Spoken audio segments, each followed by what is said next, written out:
everybody. My name is Agnes Imani. I'm the founder of Jews Against Anti-Semitism Canada, and I would like to welcome you all to the Peace Toolbox, Part 2, Building Bridges of Peace. This program is a follow-up to our last year's Anti-Semitism Toolbox, which was a huge success, and also a follow-up to our Part 1 series that was a couple weeks ago.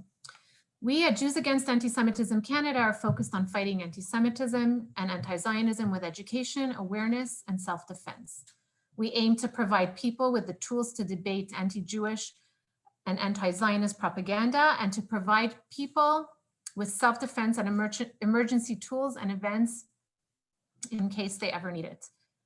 We believe in fighting anti-Semitism across the ideological spectrum and to stand up to those who deny the Jewish people the right to self-determination in our biblical homeland of Israel. We believe that building bridges of peace with people of other faiths and backgrounds is of utmost importance to achieve peace and understanding. What is the Peace Toolbox? Fresh off the Abraham Accords, it illustrates the growing acceptance among former enemies that Israel should be recognized among the nations of the world. Tonight, activists of many faiths will discuss why they became allies of Israel. They will also talk about next step thinking, the kinds of dialogue and engagement that we should have with those willing to become allies.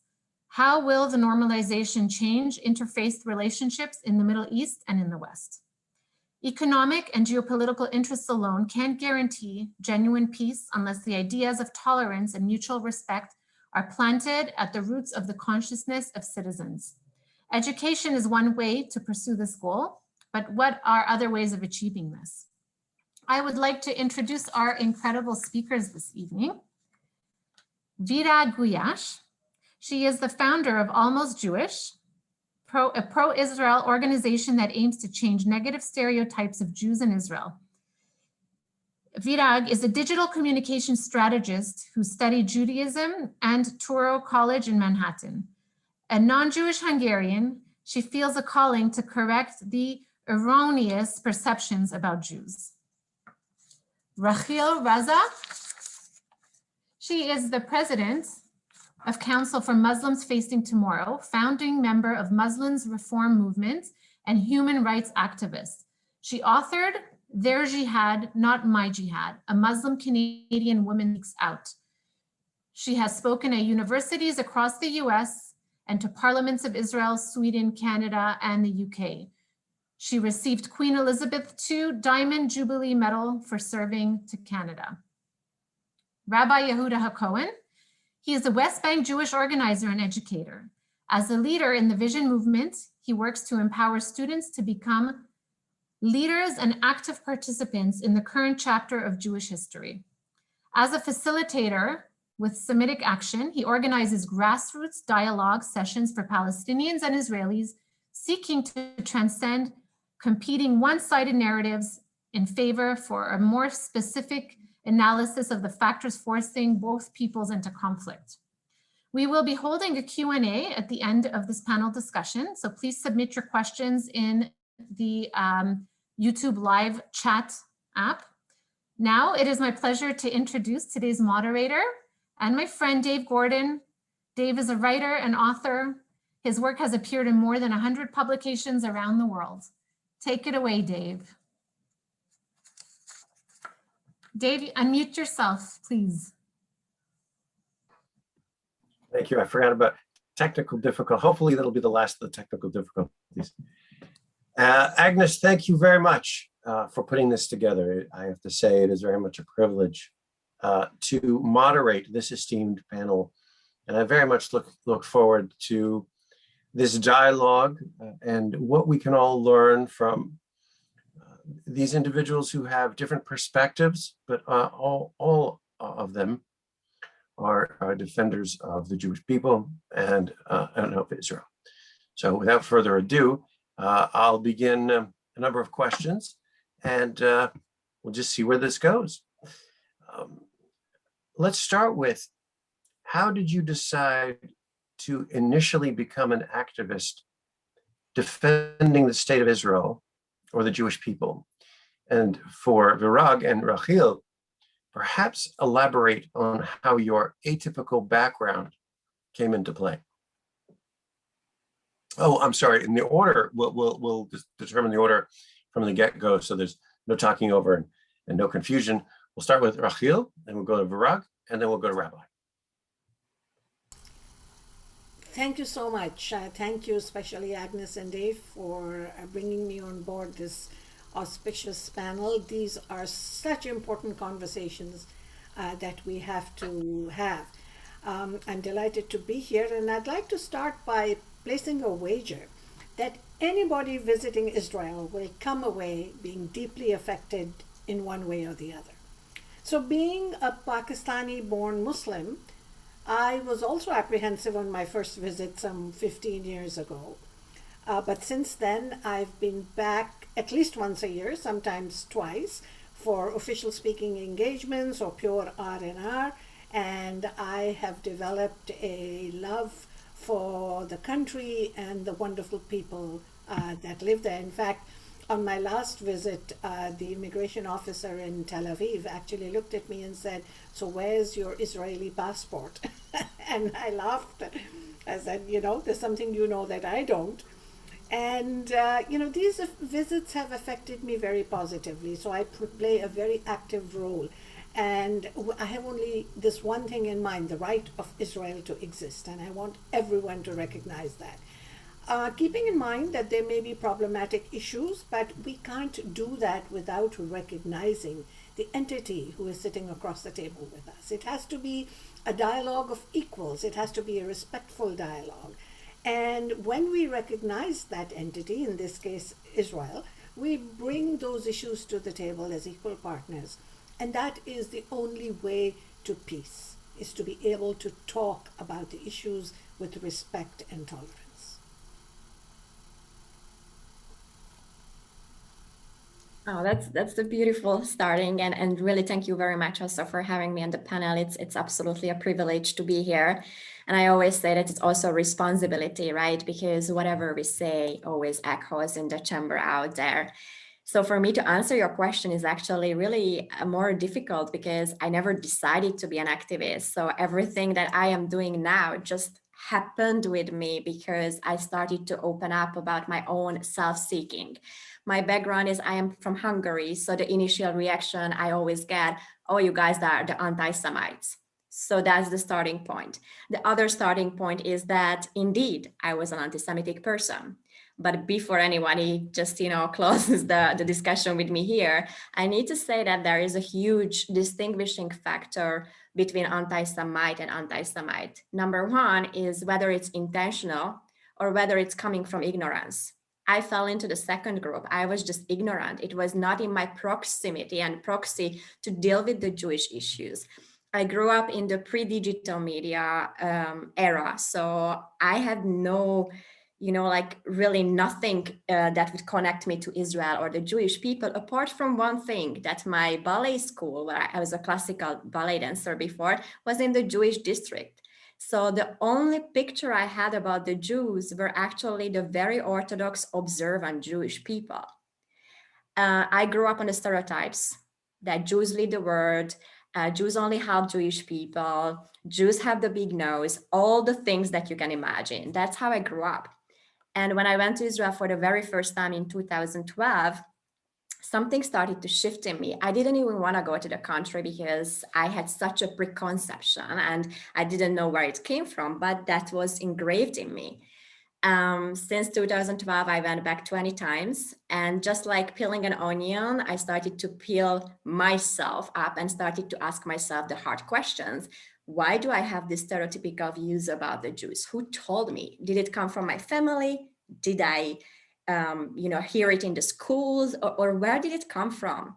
Until today, I cannot actually pinpoint why I became so stereotypically filled, but it was somehow in the environment. And I started to ask myself really the hard questions, looking in the mirror, and the rest is history. So once I really understood that I have never encountered a problem with a Jewish person, I started to dig deeper. And during my trips to Israel, what started as a beautiful vacation place, it became way more deep than that, in as much that I enrolled into a master program in Jewish studies. I wanted to understand in depth the history and the details of the Jewish history and why Jews are actually the minority group that has always been discriminated. And then I learned a lot about, the Arab states and how Jews were integrated or not in the Arab states. And I understood then how Christians were treated the same way as Jews in the Arab states. So it really helped me to become a better person. But I also say in my work that not everybody needs to go do a master program to actually arrive to the common sense that I have arrived today. It just simply, we need to really ask ourselves sometimes questions like, why do we oppose Israel's existence? Is it really on a proper ideological basis, or is it because actually somehow unconsciously we might be an anti-Semitic people? I do believe that Israel, such as any country, has its faults, has things to improve on, obviously.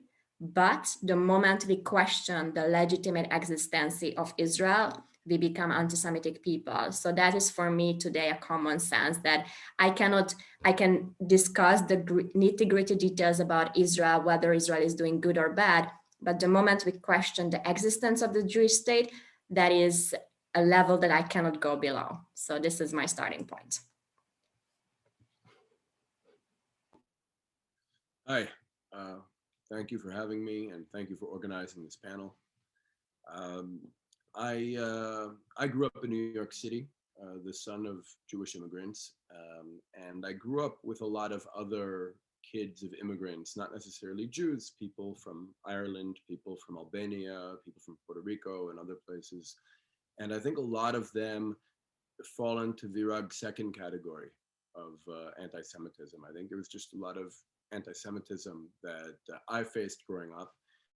Not because anybody is necessarily a bad person, although there were some bad people too, but just because there's a perception that I actually think is generated systemically in Western civilization. Certainly, I think anti-Semitism, it's helpful for me at least to define anti-Semitism very specifically and to see how it's progressed over the centuries, from how it played out under feudalism and then later kind of transformed under capitalism, and how it exists today on the global stage. I think Israel plays a role on the global stage that is often very similar, at least from my perspective, to the role that Jews were kind of pushed into even under European feudalism.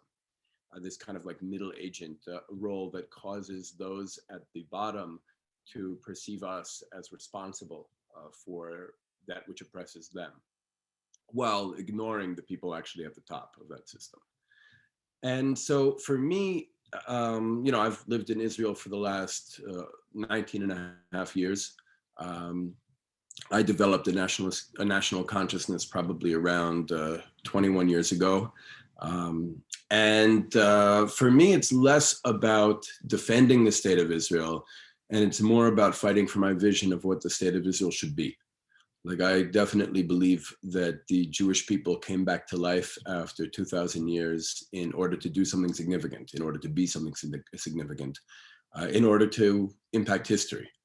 And I feel very privileged to be able to live in a chapter of my people's story and of world history where suddenly we're able to act on the world stage in ways we haven't before. One of the unique things about the Jewish people is, first of all, we're the only group I can think of that was actually destroyed thousands of years ago and somehow managed to not only survive, but come back and reunite in the land we were displaced from and rebuild our civilization and attain independence nearly 2,000 years later. That's unheard of historically. And I think it's one of the reasons for the confusion around whether or not we should be seen as an indigenous population or a colonial population, because our story is a little bit complicated and our history is a little bit complicated. But also, I think the Jewish people are learning for the first time in many, many centuries how to have power. It's something where we didn't come back really familiar with. It's still something we're figuring out, just like statehood is something we're figuring out. Politics is something we're figuring out. You know, we're about to go into, in a few hours, we're about to go into our 4th election cycle in the last 2 years. We're still figuring things out. The state of Israel needs to be seen as a work in progress. And I very much see myself as part of, you know, that progress, as trying to impact the trajectory of our state in a very positive way in order to make Israel what I believe we came back to life to be. And I think that a lot of the confusion or even criticism that Israel sometimes invites is the result of us behaving or projecting ourselves, our identity in such a way that's a little bit out of step with what we came back to be. I think the world, maybe even subconsciously, had certain expectations for the children of Israel returning to life that don't always seem to be manifesting on the surface. Although I do believe that they're, they're developing beneath the surface, and we see it more and more. But I think that also, there's a misunderstanding. There are things that have happened in the last 100 years, 101 years, I would say. Our conflict with the Palestinians probably began in 1920, if I was going to choose a year. And there are a lot of things that happened not necessarily as the result of one side being bad and the other good, or one side being the perpetual victim versus the oppressor. But I think there were a series of misunderstandings and of course acts of harming one another that have kind of created a reality that we've been stuck in for a little while.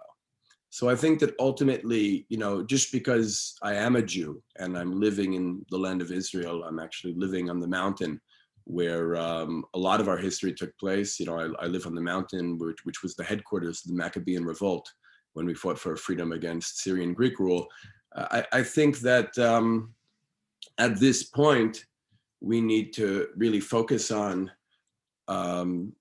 what we're here to be and how we can make the state of Israel more something that represents what we came back to life for.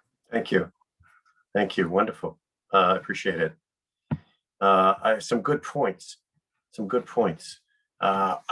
going to go on to the next question is, given that this peace toolbox is hinged on the notion that we are going into something of a new era of normalization and the Abraham Accords. And even today, there was a big news item that said that Israelis, for the first time, could fly direct to Riyadh. And this was an initiative set by, from what I understand, Prime Minister Netanyahu, who wanted to make sure that Israeli Muslims could do the Hajj ritual. And so this question is about as much about normalization as it is about the Abraham Accords. And I'm asking the panel, how do you think these initiatives with Israel will or will not change the way that people perceive Israel?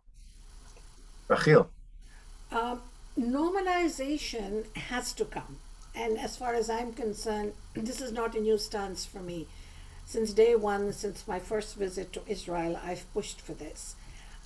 Muslim countries, however reluctant some of them may be at this time, they have no choice, because for the last 70 years, Israel has been blamed for all the ills that have befallen Muslim majority countries.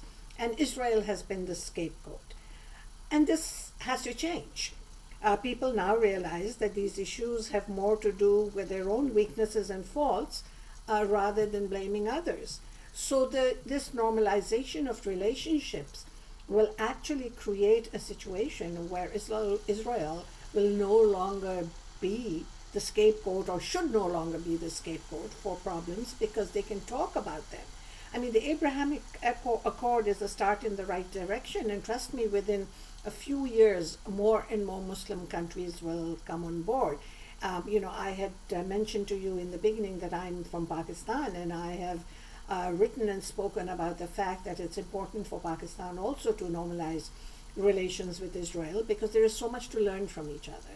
And here we are not just talking about the concept of peace being one in which there is no war. We are talking about normalization in terms of interaction, in terms of exchange of ideas, in terms of trading, in terms of benefits for all the countries involved, because this is what they can do. I mean, Israel is way ahead of most other Arab Muslim countries in terms of technology and development and whatever education, whatever they have done. So there is such a great opportunity to learn from each other. And among the relationships that I see, perhaps the United Arab Emirates is standing out these days. I had lived there for 7 years before coming to Canada, but I see that, you know, they are going beyond just dialogue to arts, culture, music, and that is what is needed. There has to be an exchange of ideas at every level to understand what can I learn from you and what can you learn from me. And this is something that cannot happen unless there is a normalization of relationships. So when it comes to normalization, the first thing that came to my mind, normalization of what? You know, economical relationships, put it like on a paper, normalization on paper, normalization on the society level, or normalization on a political level, or on a PR level, you know. So I am coming from a PR marketing background. I work with Jewish organizations. So that was my first thing. Because let's be honest, I mean, with Jordan and Egypt, Israel had peace for quite some time now, but it's also like kind of like a Cold War situation with Jordan. And I understand that the normalization is a very beautiful concept, and I want to agree with Rahel on that yes, there is a possibility for normalization. Whether it can be such like we imagine now that this peace accord was signed and hence it's going to normalize the situation so things can change overnight, or whether it's actually a baby step towards something and it's still a lot of work in the making and the progress. Why am I saying this? Because let's see normalization. So since the peace accords, nothing has changed, for example, on the level of the United Nations. There is still a significant amount of resolutions. In fact, the majority of the resolutions that go against Israel. And these resolutions are initiated by Arab states, by those Arab states that now we are saying that there is a normalized situation with. So it's nice on the headlines, but in practice, when there is the lawfare as a tool, unfortunately, the situation is far from normalization. Or another example from the UN is, you know, when 138 member states refer to Haram al-Sharif only, and they question whether there is a Jewish or Christian heritage in Jerusalem at large. So when we talk about normalization vis-a-vis Arab states and Israel, from my perspective, it's again not only about Israel and Jews and the Jewish state. It is a larger problem, because from my studies, when I referred to the dhimmi situation, it was always the Jews and the Christian being secondary citizens. And if you look at the big picture today, the most persecuted minority groups or religious groups in the Arab states are not the Jews, because they were already expelled from that, but the Christians. Every day, Christians are massacred. And so it's one thing to normalize situation with a country as Israel, but is it really normalization when kids still learn how to kill a Jew? And these books are sponsored by the United Nations and indirectly from several European countries. So normalization cannot happen from top down. It has to happen from the bottom up. And education has to have a huge role in that. So the moment I'm gonna see the change, for example, in that aspect, you know, that kids are not learning how to kill a Jew or why to hate Jews, then I will really believe in normalization. until then, having a concert between an Arab and an Israeli and having that concert in Abu Dhabi, that's a beautiful thing. I believe that art and culture can, bridge the gap. But in order to have a sustained normalization, we need way more for that. And I know that Yehuda has been working a lot on that with the Vision movement, also more on a local way, like with Palestinians. But again, I believe that there is a huge conditionality. If you look at it, for example, today's news, they were referring to that. There was another news, if you caught it, that Saudi Arabia now is making a condition. I'm only normalizing the situation with Israel if you approve a Palestinian state. That is not normalization. Then again, you are back to ground zero, basically. And also like normalization vis-a-vis a sovereign country, that's nice, but I want these people to actually say the minimal baseline, which is, I am not questioning the legitimacy of a Jewish state. And then we can talk about normalization. But the moment there is like conditions, it's like unconditional love towards your partner or conditional love towards your partner. So I think we started a baby step. Definitely credit is due where it is. I am more of a pragmatic on this sense right now. I think both my fellow panelists raised some very interesting points that maybe I'd like to build off of. I think it's true that this is potentially a good first step, but it is very top down. I think that Israel's most natural allies are the other Semitic peoples of our region. I think we share a lot in common with the Muslim world. It doesn't seem natural to me that we've been in conflict for so long, and I'm hopeful that we can begin to see that change. But I am weary of a peace or a normalization built on the elites of different countries. And I'm not really looking to, I notice that some of the countries we've been normalizing with are some of the most, corrupt and problematic regimes in our region. So I think that, we also have to ask the question who we want to be friends with and how we want those relationships to develop. And, I'm also not interested in engaging with our neighbors, in such a way that ultimately serves the interests of American weapons companies. Like, I don't like the idea that fighter jet sales have been linked to a lot of these agreements. I'm looking for the opposite. I'm looking for a united Semitic region that can defend ourselves and each other from imperial powers coming in and exploiting us, whether it's for natural resources or even, markets for arms companies. I think that we need to really think about not just do we want to normalize relations with one another, but what can be our shared vision? What can be our shared vision for this region? What can we hope to accomplish together to make our countries and the broader region better for all of our peoples and to advance our interests here? But I'm hopeful that what might have started with some problematic features could develop as the peoples, like Virag mentioned, bottom up, as the peoples actually begin to interact with one another. Maybe we can actually get to know each other in a very real way, not just the corrupt elites interacting, but the actual peoples who are traveling and meeting one another for the first time. And that can, of course, lead to something more fruitful, in my opinion.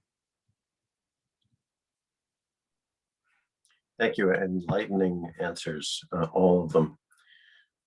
Today, perhaps, we were just talking about dialogue from the bottom. And today, perhaps we can use interfaith dialogue as a foot in the door to discuss Israel in light of the growing acceptance of Israel among Arab states. How do you think this dialogue can start? Interfaith dialogue can be both a blessing as well as a problem. And I've always said this. For 30 years, I've been involved in interfaith dialogue with people of different faiths, mostly my Abrahamic Christian and Jewish brothers and sisters.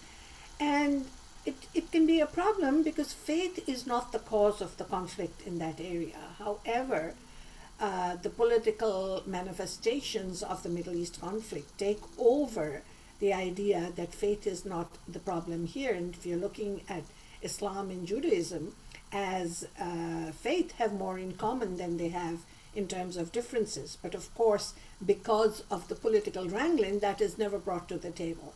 That is rarely ever discussed. And even if it is discussed, it's discussed in a very, not in an in-depth sort of a way where the real issues are put on the table, because faith plays a vital role in finding non-violent solutions. So as a start, faith leaders have to tackle the poisonous roots of anti-Semitism. How often does that happen? In my experience and in the times I have sat around various tables, the discussion almost always 99.9% of the time morphed around the Middle East crisis without talking about the roots of poisonous roots of anti-Semitism. And when we bring that to the interfaith table, we have to ask some hard questions. We have to deal with some hard questions, and we can't avoid that.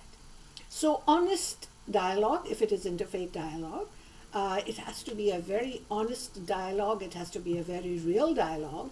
And unless we overcome this obstacle, we will continue to just run around in circles. I mean, I stopped going to some of these meetings because to me, it's not about my samosas and your latkes. It's about much more. Sometimes we just end up talking about our holidays and our celebrations, and that's wonderful. It's important to know about each other's faiths, but that we can also learn of books. We need to have a human connection.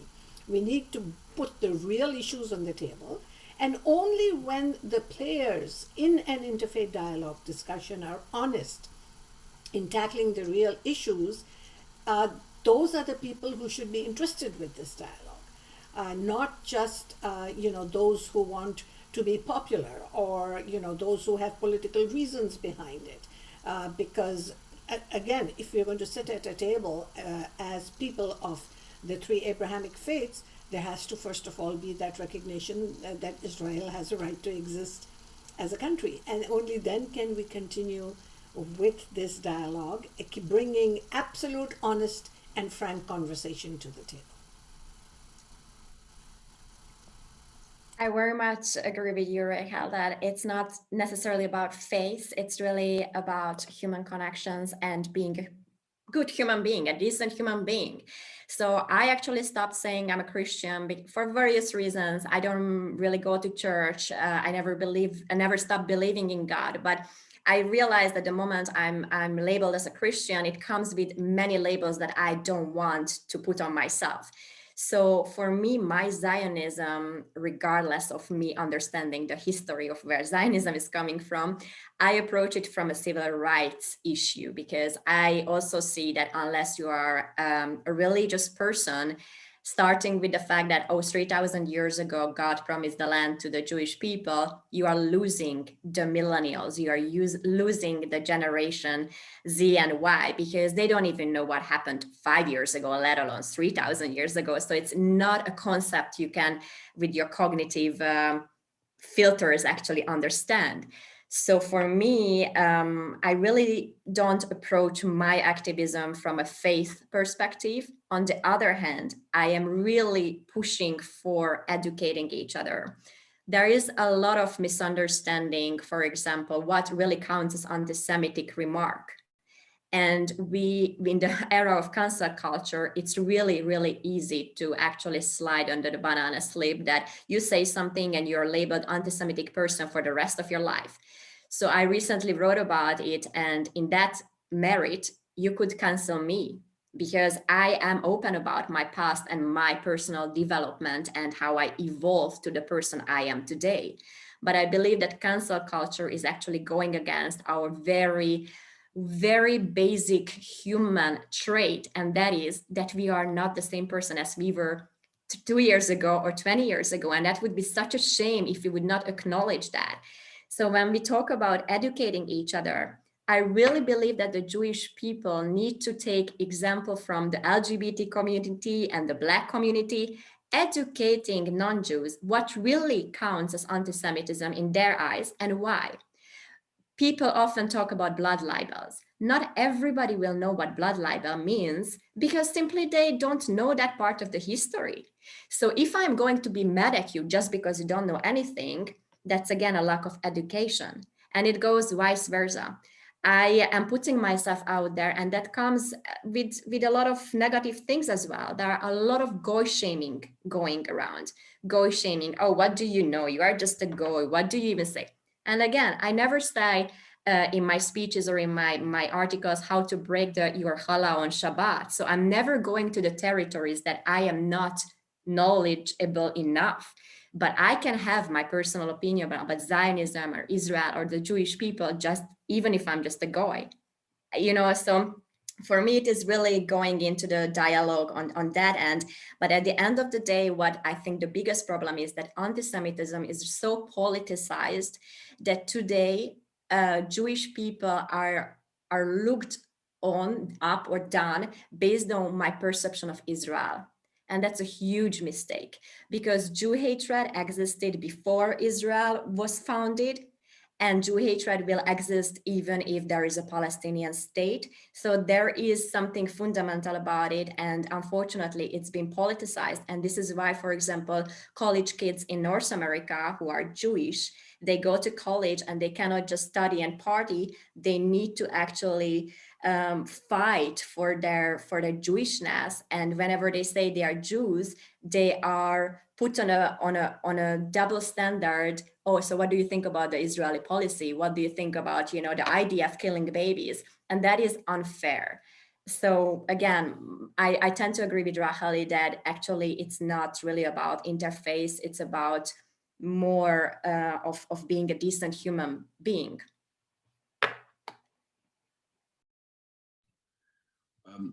I think that what we'll call the interfaith dialogue, for lack of a better term, has a place. It should be one track of communication. I don't think it should be the only communication taking place, but I definitely agree with Rachel that it can't be led by the, I guess for lack of a better term, the most westernized liberal imams and rabbis who are just going to kind of come together in like a Western context, have a vegetarian meal or try some of each other's cuisine and, speak about their holidays.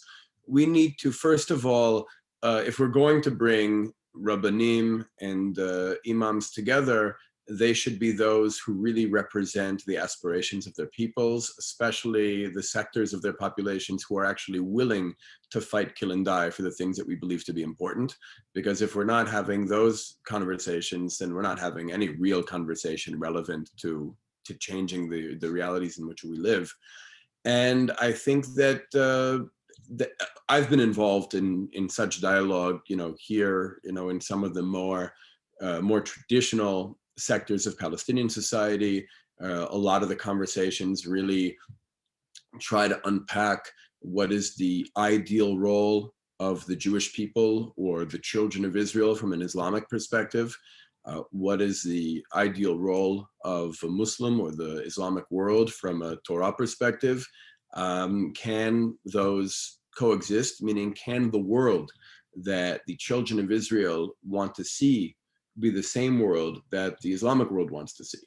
Meaning, can we actually become partners as children of Avram Avinu, but now in the 21st century and suddenly in the situations we're in, with all that we have and all that we've achieved and everything that's happened, can Israel find a way to really unite with the Islamic world on the level of values and on the level of vision for what this world can be? Thank you. Excellent, enlightening responses again. And on the topic of Israel, just going back to defending Israel and defending the Jewish people, what are you noticing as some of the biggest challenges in that regard? What would you say are the obstacles that we are most up against in terms of how to to face those who are against Israel, I mean, anti-Semitism is another thing altogether. That's probably a tougher question, but this question is, what would you say are the challenges in defending Israel? Virag actually spoke about this as well. And in our organization, Muslims Facing Tomorrow, we talk about the 3 E's. We say you have to expose the problem, you have to educate the masses, and you have to empower for change from within. It's exposing the problem that is one of the biggest, one hurdle, because nobody wants to talk about it.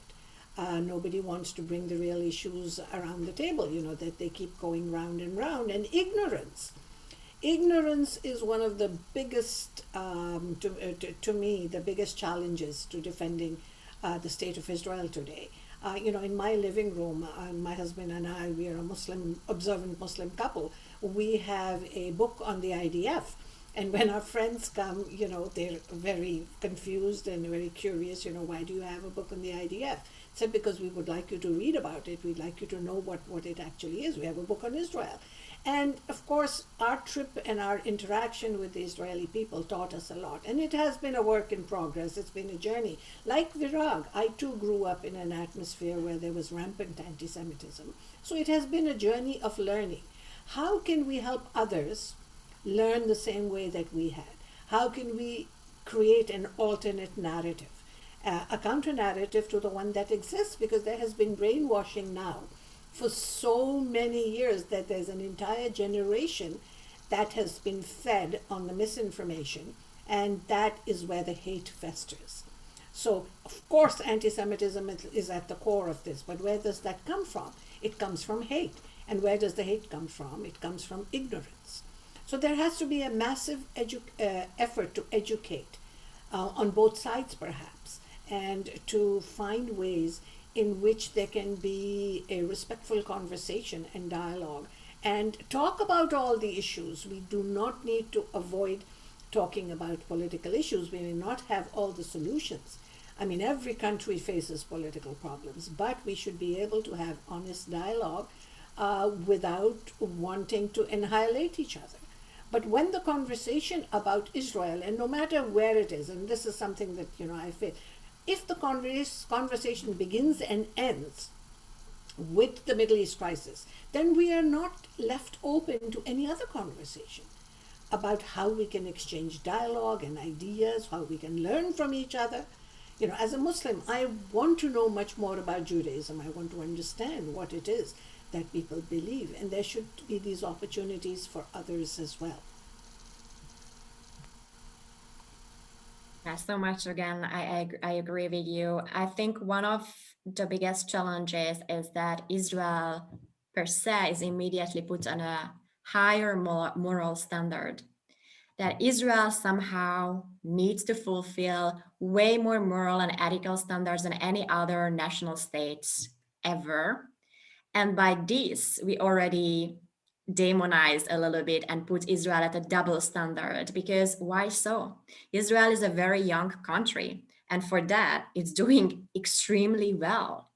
So where I actually disagree with Yehuda when he says, that it has to be the Semitic people, I know Yehuda's work, so I can disagree with that, because I feel that Israel is the only democratic country, and surrounded by dictatorships that, for me as a Western person, is obviously not something that I would like to attach myself to. I feel very privileged to grow up in a democracy. And I do believe that Israel's advantage is being a democracy. But it doesn't mean that just because Israel was able and capable of developing and becoming the country it is today, it cannot be that because of that, Israel is now suddenly responsible for everyone in the territory. And now I'm talking about the Palestinian Arabs as well. People say, oh, how much money Israel has received from the US. how much money the Palestinian Arabs received from the US. So if I get $5 million and you get $5 million and I invested in hospitals, research and development, and your leadership is investing it into destroying things and digging tunnels, then am I really responsible why you spent your $5 million that way? No, that's not fair. So I understand the Jewish tikkun olam, but it doesn't mean that you are responsible for everything. And I think this is one of the reasons why it's so hard to defend Israel, because people come with this notion, oh, but Israel is strong and rich, hence he needs to help, everyone who is poor. Well, yes and no, it's also the same like on a micro level in our human being. You do help the other person, but just because I made better life choices, it doesn't mean that I'm responsible for you as a victim. I also believe that whoever wants good for Palestinian Arab people, the biggest problem in my perspective and based on my experience and my knowledge is not the Israeli government. It is definitely their leadership, who is still a terrorist organization. So the problem is also that we legitimized terrorist organizations and we sit down with them on a table. I know that there is no other solution, but at the end of the day, those are terrorist organizations who are oppressing people. Should they have better, leadership? I do believe that normalization would be better. But this is very, very making it very challenging to actually defend Israel. And there are, I think, other aspects of it. And I know it's a cliche to use Sharansky's 3D method, but I really believe in that. And as long as he's the best, he is the person who actually best described it, what makes a person anti-Semitic or actually a critical of Israel's policy is really the 3D, double standard, demonization, delegitimization. And whenever you actually break down an argument, unfortunately, 99% of the time they fail. So actually, at the end of the day, they are not critical of Israel as a country. They are actually anti-Semitic. So yeah, it's a very loaded question, but these are the 2 points I wanted to mention. All right, so I think the first step to any criticism, from a Jewish perspective, is really not defensiveness, but internalization.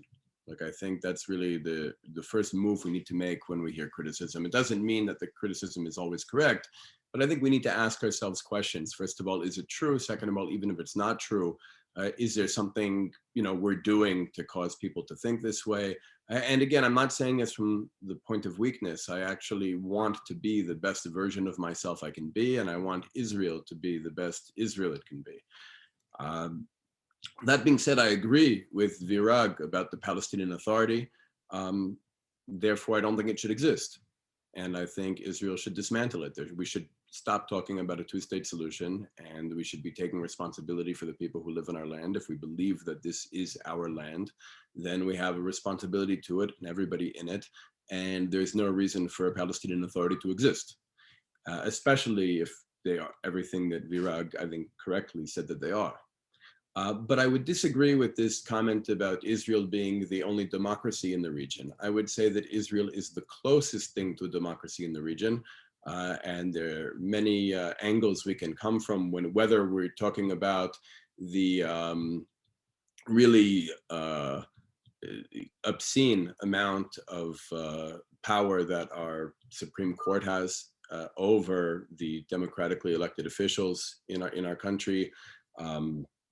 We're talking about a group that really chooses their own successors and represents a very, very small elitist minority of the population, and at will just overrides our elected officials and legislation that they attempt to pass.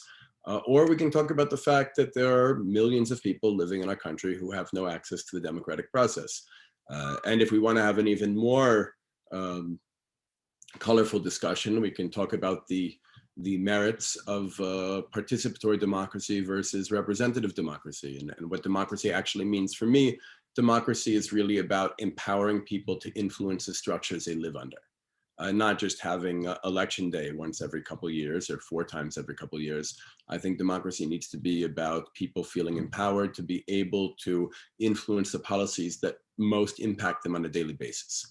And I'd like to see more people in this country have that. I'd like to see more people in the region have that. I don't think democracy is necessarily exclusively Western. But I think that is something that should be spread throughout the region, and perhaps starting with Israel.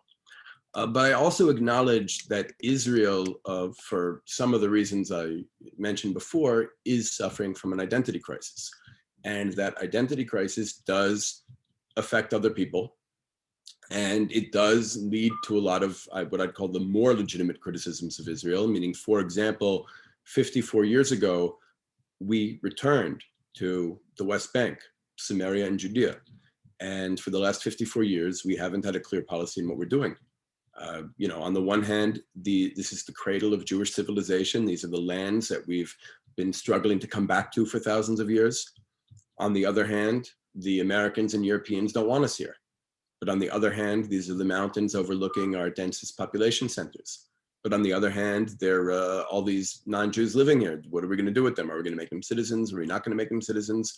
So for the past half century, we've had a completely incoherent policy. We've often said one thing and done another, or done one thing and marketed it, as something other than what it is. And I think that could be very frustrating for those outside of our internal, meaning I understand as being part of the internal Israeli conversation, why it's so difficult to figure out what we're doing. But for Palestinians living under us and experiencing all this, I can understand the frustration, and I can certainly understand why so much criticism is launched against us. Actually, one of my colleagues in Ramallah, when talking about how Israel is ostensibly held to a very unfair standard, whether in the media or on campuses, etc., he made the argument to me, and I think there's some truth to it. He said, Israel isn't singled out for being a Jewish state. It's not because it's a Jewish state, although I do think we need to define what Jewish state actually means. He said it's because Israel's the only state that actually tries to, it is a Semitic country that tries to present itself as Western to the rest of the world. So it gets called out and held to standards that are not really relevant to our reality or our situation. So we have to ask real questions. What does it mean to have a Jewish state? Is it just a European style nation state with Jewish decorations? Or is it a state that really expresses our identity and our values and its policies and institutions? That means we have to ask, what is the ideal role of a non-Jew in a Jewish society? Do we sell weapons to human rights violators around the world? Do our banks charge interest? These are real conversations Israeli society needs to have. And ultimately, I think if we have those conversations, we'd be able to move forward in a way that can be inclusive of Palestinians and really address the criticisms that people have without being defensive, but actually correcting the problems and being everything we're supposed to be. Thank you. Thank you. I'm going to ask one final question, and then we'll go to Q&A. And if we could all keep it down to a couple minutes, 3 minutes, that'd be great, so that we can have plenty of time for Q&A. And so I think the inevitable question about anti-Semitism has to be asked, because we've spoken about anti-Semitism directly and indirectly, covertly and overtly throughout this discussion. And I'm just curious if you have any opinions on the topic of where you think, from your vantage point, we can move the needle as individuals. And we're all in different countries here. There's Canada, there's Hungary, Israel, etc. And to be sure, our viewers are coming from everywhere as well. So this is unique to your vantage point, unique to your perspective as activists and people who have been on the inside. And from what I see is there are even different kinds of anti-Semitism to be fought. When anti-Semitism is rising and rising, street anti-Semitism, social media anti-Semitism, anti-Semitism in the media. I think there's probably another, academia even. So the question is, I'm putting this out there, if you have any opinions as to what an individual like us could do in any of those realms to move the needle. Dave, we're very fortunate to, at least I feel very fortunate to live in a country where there is democracy and where we have freedom of voice and we have freedom of choice. And I think that how we interact with people of other faiths, especially with our Jewish brothers and sisters, definitely will have an impact on those people back home who are looking to see what we are doing. So if we are engaged in respectful dialogue, which is very important, and of course, anti-Semitism does exist, it's growing every day. It's not only coming from the Muslim majority societies, it's coming from every direction. So we have to address it, we have to unpack it, and we have to talk about solutions. Of course, the solutions are education and dialogue and constantly exposing the problems of anti-Semitism. Unfortunately, many of our governments don't do that. And, Virag mentioned the United Nations. I don't think we can ever depend on the United Nations, Virag, to do anything about this. I've been there for 10 years. I was a member, accredited to the United Nations Human Rights Council. And the OIC, the Organization of Islamic Cooperation, has such a strong hold there that everything is blamed on Israel. For years, I used to think that Israelis, and especially the Jewish community that's living outside of Israel, was not being active enough in being speaking out about what was happening to them. That they were careful, they were scared, they were maybe just cautious.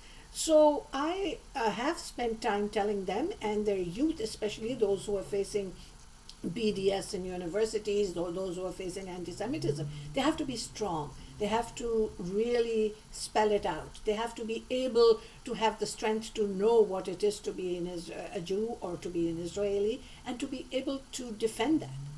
And this is maybe where we can help, where we can have dialogue with each other, help strengthen our convictions, and make sure that our younger generation picks up on this and runs with it, so that they can also continue to look at this. I mean, Virag talked about them not knowing the history of thousands of years, and that's fine.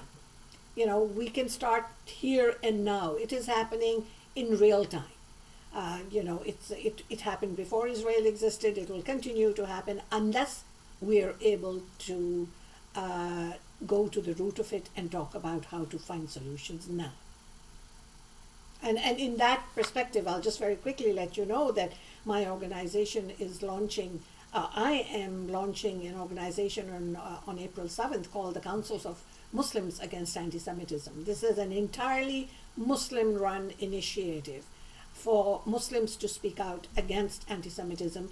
And I think it's inherent and important and urgent that people outside the Jewish community, people outside of Israel, start talking about anti-Semitism. Because it's not just a Jewish problem, it's a human rights problem.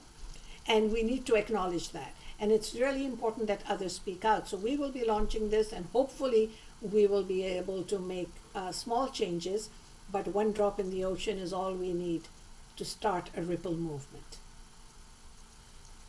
Indeed, and it's not only a Jewish problem. Let's remember that what starts with the Jews never really stops with the Jews. So it might be anti-Semitism today, and then what it evolves into tomorrow. Again, it is a loaded question, and I was thinking while Rahil was answering that it's also a question of character, how you want to approach this question of anti-Semitism. Because just because you are a Jew, are you really responsible to pick up every battle? Like, do you really need to be so outspoken? I think it's really a question of character. I have always had this personality that I stood up against injustice. I'm coming from a post-communist country, so I was on the streets ever since I was 14, running after my nutcracker rehearsal, to stand up for something I believed in. But I can also understand that not everyone wants to take this role in society.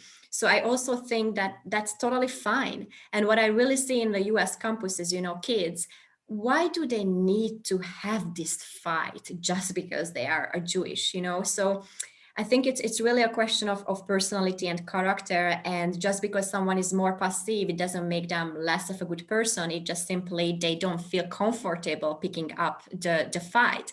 Also, I cannot believe I'm saying this. I changed so much ever since I was, 20, now I'm in my 30s, that don't assume and don't cancel people. 10 years ago, probably I would have just said, if you hear an anti-Semitic remark, fight back and basta, and that's it. Now I say, listen, and really try to understand whether that anti-Semitic remark was intentional or coming from an actual hateful place, or was it just, again, what we've mentioned before, ignorance and not knowing better. So don't cancel your neighbor if they don't know something. It's a whole different ballgame when someone is returning with the same rhetoric over and over again, and no matter what you are telling them, there is no change. Then you need to change your tools, and then you can be a little bit more assertive, also aggressive.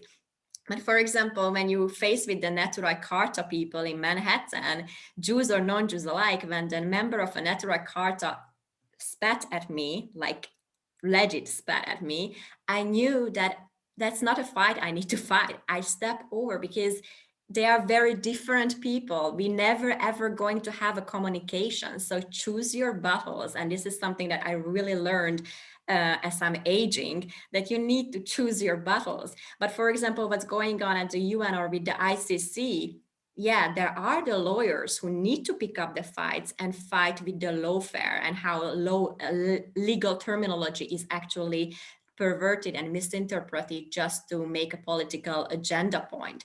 So I think it's really a question of where you are and how you can be involved, because some people work with nonprofits, so that's one tool set. Some people are still students, that's one tool set. Some people are lawyers.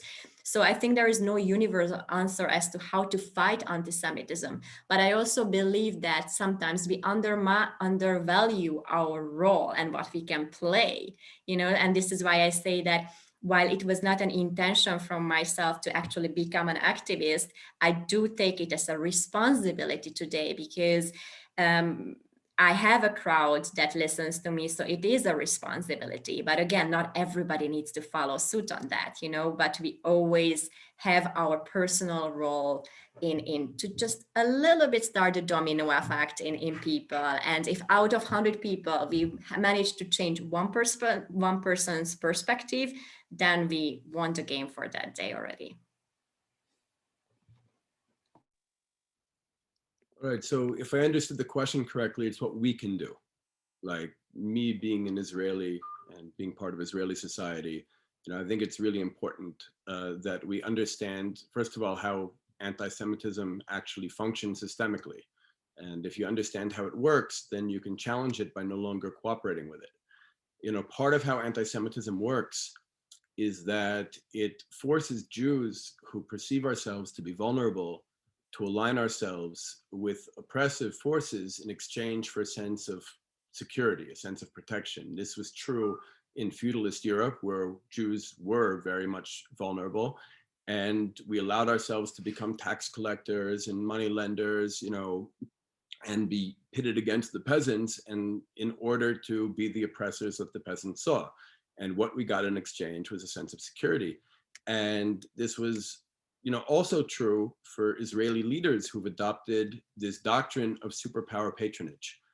I believe that the children of Israel came back to life in order to be not an outpost of Western civilization or American interests in the Middle East, but actually a revolutionary state that fights on behalf of the oppressed against the oppressors of the world.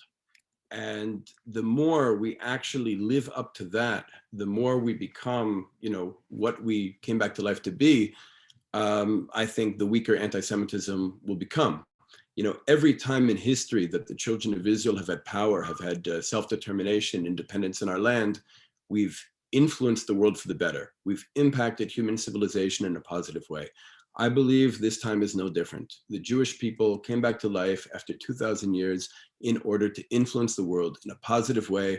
The more we live up to that, and the less we allow ourselves to be used for the agendas of foreign powers, the weaker anti-Semitism will become. And of course, obviously, if there's somebody getting away from systemic anti-Semitism for a second, just dealing with people who hate Jews or want to harm Jews, you know, I think that's very simple. You do what you need to do to defend yourself. I don't think you need a political ideology to know that you don't let anyone hurt you. But when it comes down to actually looking at anti-Semitism systemically on a global scale, I think it really requires a lot of introspection and a lot of understanding that we need to break free from this role of middle agent and actually start to be what we came back to life to be, a revolutionary state that sides with the oppressed of the world, not the oppressors, and can actually unite the region for a new vision. Oh, I so want to debate you on that, Yehuda, because basically you victimize the Jewish people. You come, from my perspective, you come as you were the victims. And let's not forget also in Europe, in as much you are right, the ghettos were first locked from the inside, then locked from the outside. The Jewish community wanted to protect itself from the non-Jewish world as well. So that is also something to mention. And basically you say that you need to internalize and first ask yourself the questions. And I am for self-development in a collective way as well.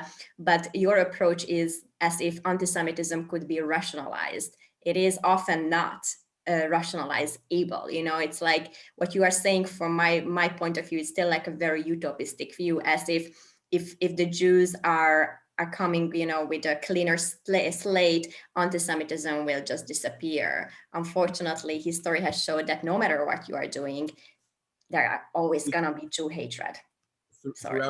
Throughout history, we've had many enemies, right? We've had many enemies we've had to fight, and we still have enemies we have to fight, and sometimes aggressively. I'm speaking now about systemic anti-Semitism, which operates a certain way, and if we want to overcome it, we have to understand how it works. So, you know, when I speak about anti-Semitism specifically, I'm speaking about something very systemic and something very specific. Jew hatred on a broader scale, meaning I wouldn't, you know, in history, we fought the Moabites and we fought the Canaanites and we were enslaved by the Egyptians. I'm not sure I would categorize all of that as anti-Semitism. Those are wars that we fought and, you know, conflicts that arose and there was Jew hatred involved, sure. But when I speak about anti-Semitism, I'm speaking about this unique situation where Jews in various societies are driven not to the bottom, but to the middle of a society in order to distract the people at the bottom from the crimes of those at the top. And I think that that is a role that the state of Israel has unfortunately fallen into as a result of our need for, or our perceived need for protection, this idea that we wouldn't be able to survive without the United States, or before that perhaps France, or maybe for a minute before that even the Soviet Union, this idea that in order for Israel to survive, it needs to align itself with a big, powerful empire. And I think we need to break free from that. Everyone needs to do that. Hungary needs to do that. We are all codependent and interdependent on each other by economy, by trade, by culture, by everything, especially with globalization. So again, I feel like you are putting Israel as it would be special. Hungary without Soviet gas, we cannot exist. And Soviet Union occupied us, and yet we need to trade with them today. So you always have this codependency. Again, first of all, I do think that we're special. Second of all, I would say that there's a big difference between what you're describing, which is the way much of the world works today, and actually being not codependent, but dependent. The United States and Israel don't have a codependent relationship. Israel is dependent, right? So I think that one of the things we would need to do is stop taking American money and stop taking American weapons and start using our own arms industry to equip our own army instead of selling those arms to human rights abusers in other countries. Okay. I love this. This is fantastic. This back and forth. This is where we really have just it's very Jewish that we have vibrant and shall I say vigorous debate with each other. It's great. It's good for ratings. So I'm going to now defer to Agnes. Maybe you have a question or two, and or There are audience questions coming in. What say you, Agnes? Thank you, Dave. So we have a few questions for the Q&A. I'll address a couple to each speaker personally. So Virag, we'll start with you. How can we use social media to start building peace and educating others about anti-Semitism? You can't. I'm sorry to burst the bubble. You simply can.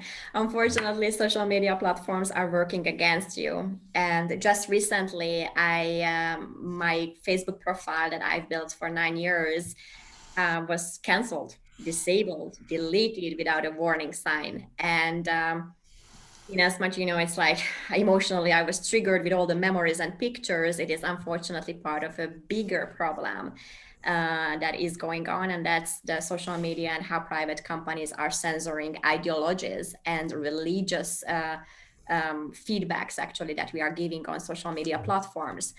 I never really tend to believe in conspiracy theories. So I also don't believe, in like, oh my God, Facebook is going to cancel everyone who says a bad word about Joe Biden or whatsoever. But I felt on my own skin how it can affect you. The pages that I am managing on social media, all of them are Israel related, and we are being flagged all the time, no matter what we are doing. Or for example, actually today I'm celebrating the 5th anniversary of the second terrorist attack that I had the pure luck to survive. I was in Brussels at the airport when,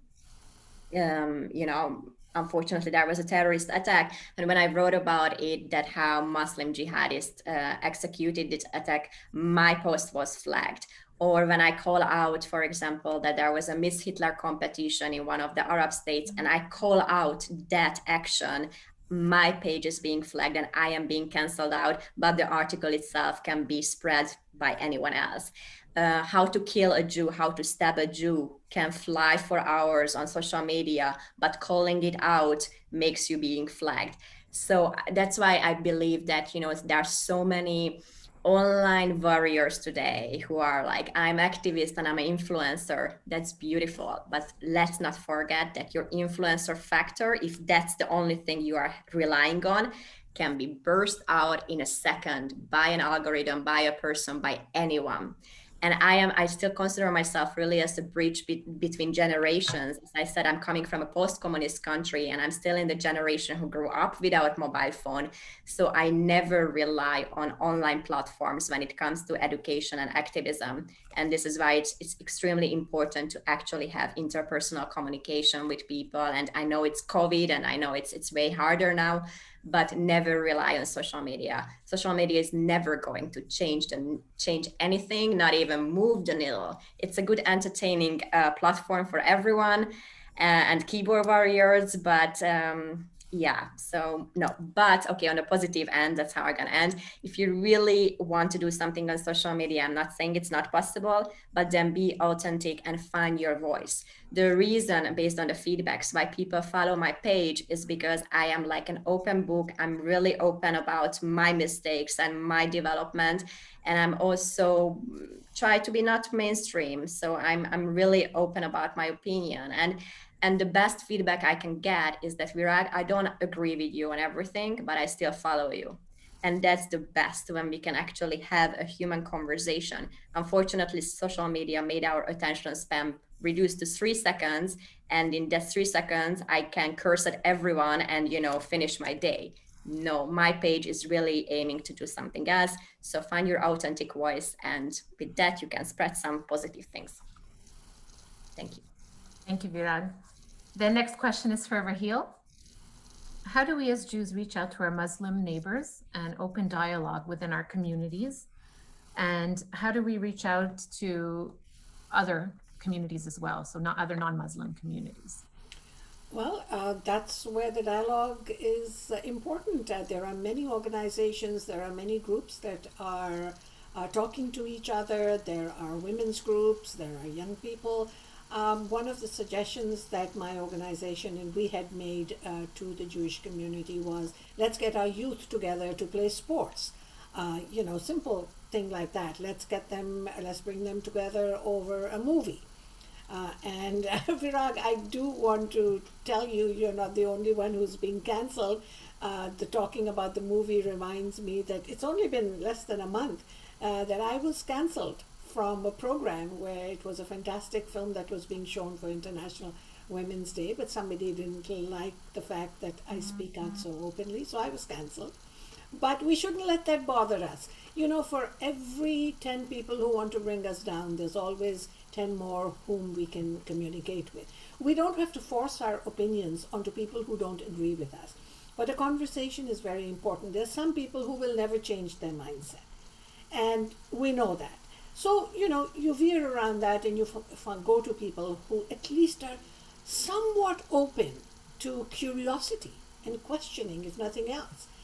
You know, it's like the book we have in our room is the fact that we travel to Israel so often. So everyone in the Muslim community, our friends, wants to ask us, you know, why do you do that? So we sometimes are the conduit where we bring Jews, Muslims, Christians together, not as interfaith dialogue, but as human contact, as social groups, just to talk as mothers, as sisters, as brothers, as citizens. And that's the best way to do it. And it's not something that happens in large groups. It's one small step at a time. And it is very easy to do. You know, a cup of coffee. Yes, I know it's COVID, but it won't always be COVID. And so, you know, pick up the phone and talk to someone, you know, understand what their angst is, show empathy, and be able to listen without judging. That's so important. And maybe that comes with my age, but, you know, I've learned that it's important to hear the other person and then keep the conversation going. Thank you, Raheel. Yehuda, the next question is for you. Do you see a shift in the West Bank since the Abraham Accords? And how does the average Palestinian view the Accords?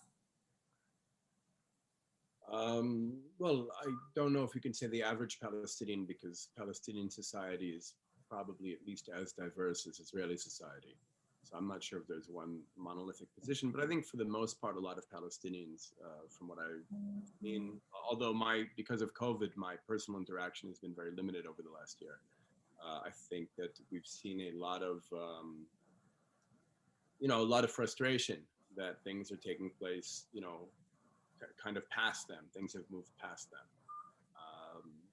And maybe a sense of betrayal by some of these Arab states.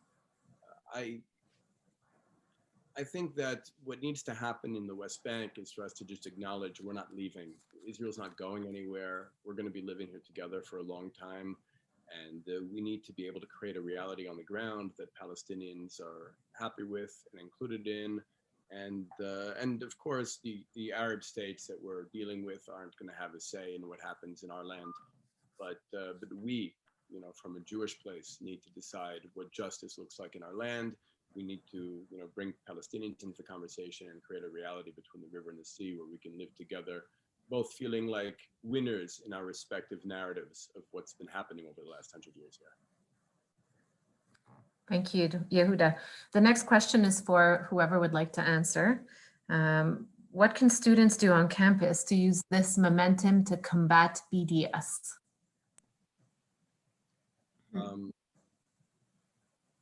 Yeah, go ahead. Yeah, I think that, first of all, I think that BDS, you know, BDS is a great example of a counterproductive method of struggle that results from an unwillingness to actually acknowledge who the other is. I would say one of the greatest barriers to moving forward for Jews and Palestinians, and of course our respective supporters, is that we both feel very threatened by the identity, by the story, by the narrative of the other. And we both, even though I think both Israelis and Palestinians tend to be telling the truth about ourselves and our own stories, we often superimpose identities on the other that are very different from how the other is experiencing himself or the conflict.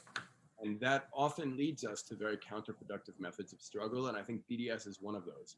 You know, BDS would be a very successful tactic against a society like apartheid South Africa. Because apartheid South Africa was essentially a Western society where people put the material well-being of the individual at the center. And if you can make life difficult for enough of those individuals, they'll pressure their government to change policies, etc. Now, Israel's a very different kind of country. In fact, I would say there are Western features to Israel, and there are more Eastern or more traditionally Jewish features to Israel. And what BDS, the effect BDS actually has on Israeli society is it weakens the more westernized sectors of Israeli society, and which is often, but by the way, I think the political spectrum is very problematic when applied to Israel. Like the Western political framing of like right, left, religious, secular is very problematic when you try to impose it on a country like Israel. But for lack of a better term, BDS hurts the Israeli left and strengthens Israeli right, because the way more Eastern or traditional societies usually respond to things like BDS is to become more cohesive and more hardline. So I think that, if that's the goal that the BDS activists have, by all means continue. But I think a more effective use of that tactic, I think a more productive use of tactics like BDS would be to target foreign companies that benefit from our conflict, like Lockheed Martin, like Boeing, meaning any foreign conflict, not necessarily making Israel or the Palestinians the bad guy in the story, but to realize that Israelis and Palestinians are actually both victims in a conflict where outsiders are actually benefiting quite a bit. And those outsiders benefiting should be targeted. So yeah, like you almost come across as if BDS would be not super terrible as an idea on college campuses. Like when there is like, if there is a Chinese kid on college campuses, there is no daily fight against an anti-China, boycott China kind of student movement. So again, college campuses are politicized, and Jewish kids in the diaspora who perhaps have never even been to Israel, don't even know who Shlomo Artz is, are responsible for what the Israeli government is doing. And that is bad. The BDS movement at large, so if you take it out of the campus, it is, again, let's see who is giving the money to them. So you talk a lot about, where funding is coming from. Check where the BDS is getting its money.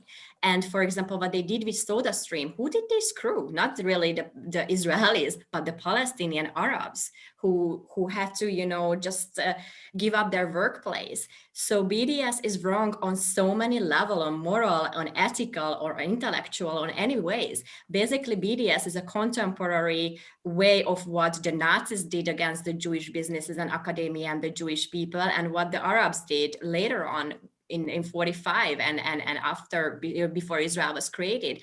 So let's not minimize the problem with BDS, especially on college campuses where there should not be a place for a boycott, divest, sanction movement. Kids are not going to college campuses to fight this or be, called out just because they are Jewish.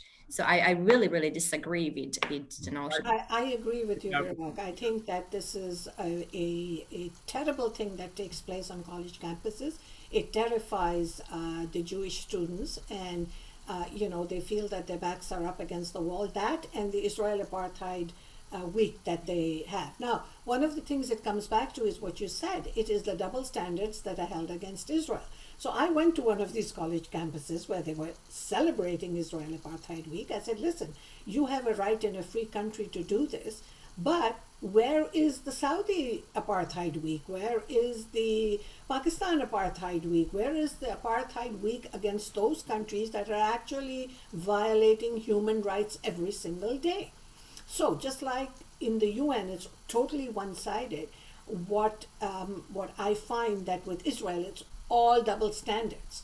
No other country, no other people, no other students are held up to the same standards as the Jews and Israelis. So there's got to be a balance somewhere. And I think this is what we need to talk about, is that, the universities are allowing these movements to... Encouraging it oftentimes. Encouraging them to fester, yes. And the big question is, where is the funding coming from? All you have to do is actually check the funding of many Western universities, and you'll know the answer right away. So I think we should never stop speaking out against the BDS movement, against Israel Apartheid Week, because it's not fair, it's not kosher. I want to be very clear, because I'm afraid that I wasn't clear before. I do agree that the most toxic feature of BDS is the climate it creates on college campuses, especially for Jewish students and students who identify with Israel. But again, I think that BDS as a tactic, as a non-violent method of struggle, is not in and of itself an illegitimate tactic. The problem is it's being I'm gonna used. interrupt you. Non-violent. I was at Washington Yeah. Square Park. Israeli flags were burned down. That's like non-violent. Jewish didn't- kids are being attacked. Non-violent. I didn't interrupt. I'll let you finish, Sure. please. Go ahead. So I'm saying that if we remove, it's misused against Israel because Israel isn't what the BDS movement believes it is. What I suggest about targeting, instead of Israeli companies, Western companies that benefit from our conflict, you remove that toxic anti-Jewish or anti-Israel atmosphere from the discourse surrounding BDS. And you actually find a struggle in which both Jews and Palestinians and their respective supporters can come together and say, wait a minute, this is wrong. We're killing each other and other people are benefiting from our blood. And those people should be targeted, those companies should be targeted in the way that BDS targets companies. Okay, so as moderator, this is where I think I can step in. Thank you again for the really vibrant and vigorous debate. And I'm glad that everybody was unafraid to jump in and discuss and disagree. And that's all good. And just on the topic of BDS, about a decade ago, I wrote an article. It mentioned BDS, and specifically it mentioned Israel Apartheid Week on campus. And I very tongue-in-cheekily pointed out to the readers that, by way of example, I think it's Canada does something like $2 billion a year at the time, $2 billion a year of business with Israel.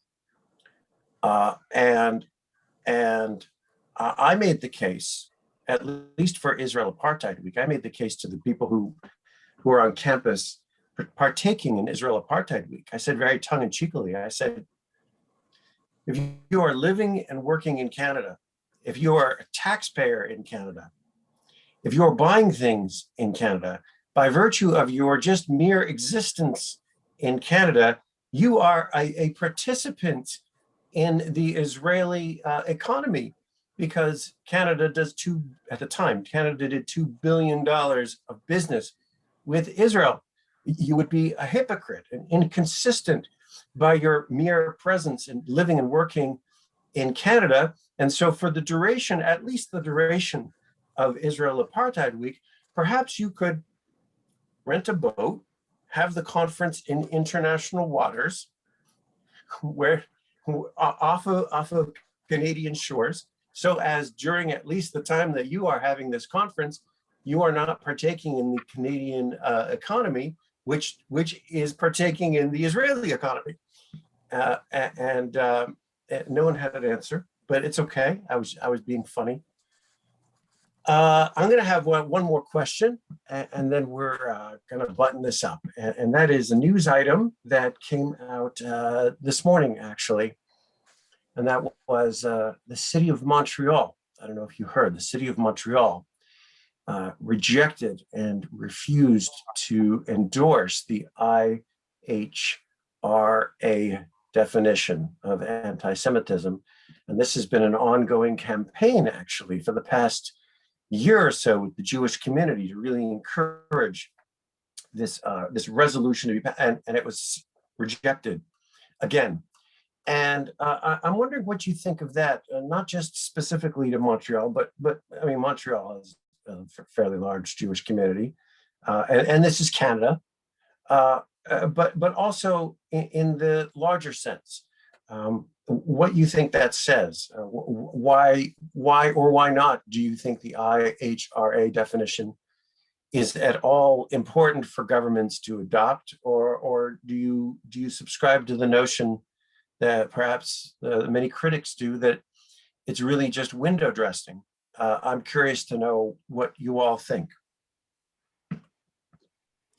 So from my perspective, as a European living in the US, actually, it goes back to the basic notion that there is the fine line between free speech and hate speech.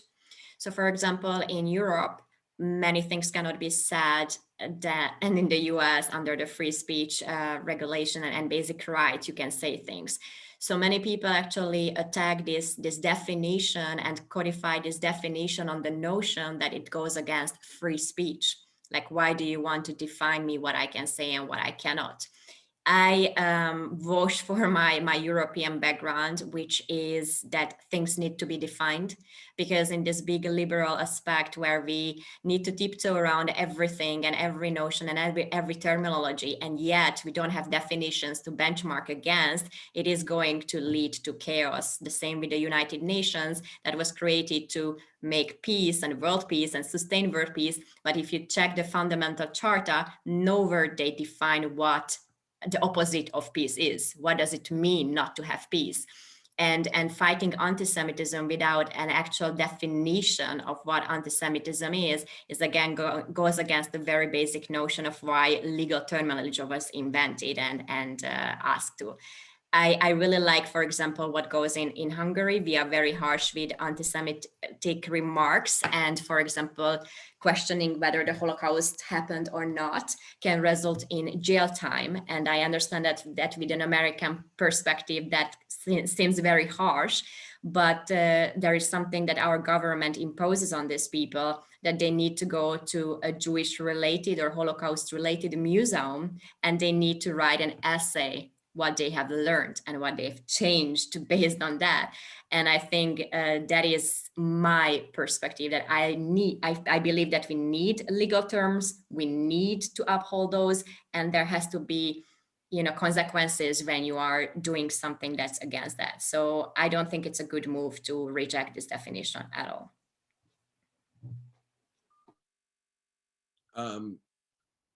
Rachel wants to go first.